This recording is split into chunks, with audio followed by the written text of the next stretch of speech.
ಪಶ್ಚಿಮ ಘಟ್ಟ ಭಾಗದಲ್ಲಿ ಧಾರಾಕಾರವಾಗಿ ಮಳೆ ಆಗ್ತಾ ಇರುವಂಥ ಕಾರಣಕ್ಕಾಗಿ ಸದ್ಯ ಈಗ ಚಿಕ್ಲೆ ಫಾಲ್ಸ್ ಮೈದುಂಬಿಕೊಂಡು ಧುಮ್ಮಿಕ್ತಾ ಇರುವಂಥದ್ದು. ನಾನೀಗ ಬೆಳಗಾವಿ ಜಿಲ್ಲೆಯ ಚಿಕ್ಲೆ ಗ್ರಾಮದ ಹೊರವಲಯದಲ್ಲಿರುವಂಥ ಚಿಕ್ಲೆ ಫಾಲ್ಸ್ನಲ್ಲೇ ಇದ್ದೇನೆ. ಸದ್ಯ ಯಾವ ರೀತಿಯಾದಂಥ ಫಾಲ್ಸ್ನ ಸ್ಥಿತಿ ಇದೆ ಅನ್ನುವಂಥದ್ದನ್ನು ತೋರಿಸ್ತೇನೆ.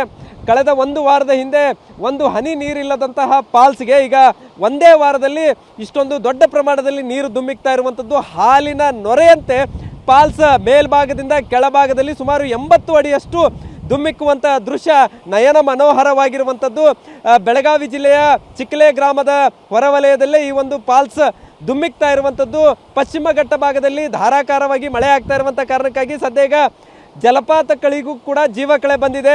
ಅದರಲ್ಲೂ ಚಿಕ್ಲೆ ಫಾಲ್ಸ್ ನೋಡೋದಕ್ಕೆ ಎರಡು ಕಣ್ಣು ಸಾಲದು ಅಂಥದ್ದೊಂದು ರುದ್ರ ರಮಣೀಯ ದೃಶ್ಯ ಕಂಡು ಬರ್ತಾ ಇರುವಂಥದ್ದು. ನೀವೀಗ ಒಂದು ಕಡೆ ಚಿಕ್ಲೆ ಫಾಲ್ಸ್ನ ಧುಮ್ಮಿಕ್ಕುವಂಥ ದೃಶ್ಯ ನೋಡ್ತಾ ಇದ್ರೆ, ಮತ್ತೊಂದು ಕಡೆ ಈ ಒಂದು ಮಂಜಿನ ಆಟವನ್ನು ಕೂಡ ನೀವೀಗ ಕಣ್ಣಿಗೆ ತುಂಬಿಕೊಳ್ಬೋದು. ಸದ್ಯ ಈಗ ನೀವೀಗ ಏನು ದೃಶ್ಯಾವಳಿಗಳನ್ನು ನೋಡ್ತಾ ಇದ್ರಿ, ಇದು ಪಶ್ಚಿಮ ಘಟ್ಟ ಭಾಗದಲ್ಲಿರುವಂತಹ ದಟ್ಟ ಅರಣ್ಯ ಪ್ರದೇಶ. ಈ ಒಂದು ಅರಣ್ಯ ಪ್ರದೇಶದಲ್ಲಿ ಒಂದು ಕಡೆ ಮಂಜು, ಮತ್ತೊಂದು ಕಡೆ ಈ ಒಂದು ಚಿಕ್ಲೆ ಫಾಲ್ಸ್ನ ಧುಮ್ಮಿಕ್ಕುವಂಥ ದೃಶ್ಯ ಎರಡೂ ಕೂಡ ಕಣ್ಣಿಗೆ ಹಬ್ಬವನ್ನು ಉಂಟು ಮಾಡ್ತಾ ಇರುವಂಥದ್ದು. ಸದ್ಯ ಈಗ ಈ ಒಂದು ಫಾಲ್ಸ್ ಚಿಕ್ಲೆ ಫಾಲ್ಸ್ ಏನಿದೆ, ಚಿಕ್ಲೆ ಫಾಲ್ಸ್ಗೆ ಸಾರ್ವಜನಿಕರಾಗಲಿ ಅಥವಾ ಪ್ರವಾಸಿಗರಿಗೆ ಈ ಒಂದು ಫಾಲ್ಸ್ ವೀಕ್ಷಣೆಗೆ ನಿಷೇಧವನ್ನು ಹೇರಿರುವಂಥದ್ದು. ಯಾಕಂತಂದರೆ ಮುಂಜಾಗ್ರತಾ ಕ್ರಮವಾಗಿ ಈ ಕೆಳಭಾಗದಲ್ಲಿ ಕೆಲವೊಂದಿಷ್ಟು ಬಂಡೆಗಲ್ಲುಗಳಿದ್ದಾವೆ. ಸೊ ಈ ಭಾಗದಲ್ಲಿ ಹೋಗಿ ಪ್ರವಾಸಿಗರು ಹುಚ್ಚಾಟವನ್ನು ಮೆರಿತಾ ಇದ್ರು.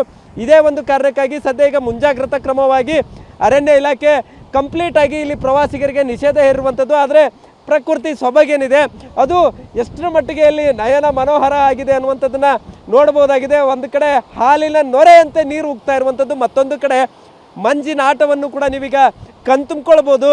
ಒಟ್ಟಿನಲ್ಲಿ ಈ ಒಂದು ಪ್ರಕೃತಿ ಸೊಬಗನ್ನು ಸವಿಬೇಕು ಅಂದ್ಕೊಂಡಿದ್ದಂತಹ ಪ್ರವಾಸಿಗರಿಗೆ ಒಂದು ಹಂತದಲ್ಲಿ ಅರಣ್ಯ ಇಲಾಖೆ ಅಧಿಕಾರಿಗಳು ಶಾಕ್ ಕೊಟ್ಟಿದ್ರೆ, ಮತ್ತೊಂದು ಕಡೆ ನಿರಂತರವಾಗಿ ಮಳೆ ಆಗ್ತಾ ಇರುವಂಥ ಕಾರಣಕ್ಕಾಗಿ ಹೆಚ್ಚಿನ ಪ್ರಮಾಣದಲ್ಲಿ ನೀರು ಹರಿದು ಬಂದು ಜಲಪಾತಗಳಿಗೂ ಕೂಡ ಇದೀಗ ಜೀವ ಕಳೆಯನ್ನು ತುಂಬಿಕೊಡ್ತಾ ಇರುವಂಥದ್ದು. ಕ್ಯಾಮ್ರಾಮನ್ ಪ್ರವೀಣ್ ಜೊತೆ ಸಹದೇವ್ ಮಾನೆ, TV9 ಬೆಳಗಾವಿ.